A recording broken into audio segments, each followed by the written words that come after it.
আজকে ছিল বুধবার। রোজকার মতোই আমি জিম থেকে অটো করে বাড়ি ফিরছি।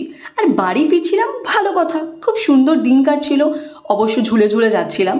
আর তার উপরে রাস্তায় এত জ্যাম, লিটারেলি আমার মাথা পুরো গরম হয়ে গেছে।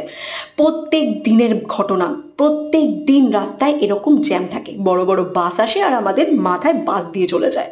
তো যাই হোক, এই জ্যামের মধ্যে খাবারের দোকানগুলো দেখে তো আমি আর লোভ সামলাতে পারছি না। তার উপর জিম থেকে বেরিয়ে আমার পায় প্রচণ্ড খিদা। যার জন্য আমি জিম থেকে বেরিয়ে কিছু না কিছু অ্যাটলিস্ট খাই আমার ডায়েটের মাকে। উফ, কি বলবো।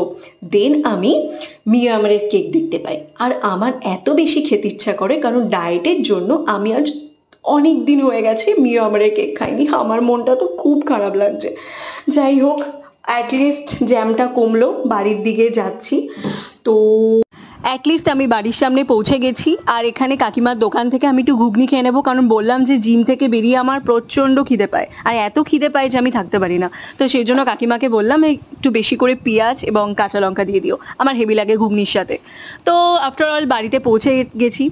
আর বাড়ির সামনে দেখলাম একটা কাকিমা আশফল বিক্রি করছে, 15 টাকা করে। তো আমার প্রচণ্ড খেতে ইচ্ছা করলো, তো সেই জন্য আমি 200 নিয়ে এলাম। আর এই পুরোটা আমি একাই বসে বসে খাবো, কারণ মা বাবা কেউ খাবে না আশফল।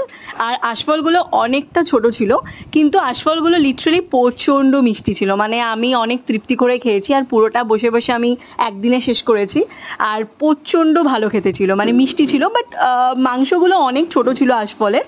তো যাই হোক, ঠিক আছে, চলো গুড নাইট। আর রাত্রেবেলা আমার রুটি এবং আলু ভাজা ছিল, মা রান্না করেছিল রুটি আর আলু ভাজা, বক করে খেয়ে আমি ঘুমিয়ে পড়বো। স্কিন কেয়ার রুটিন তোমাদের সাথে শেয়ার করব, তোমরা অবশ্যই দেখো।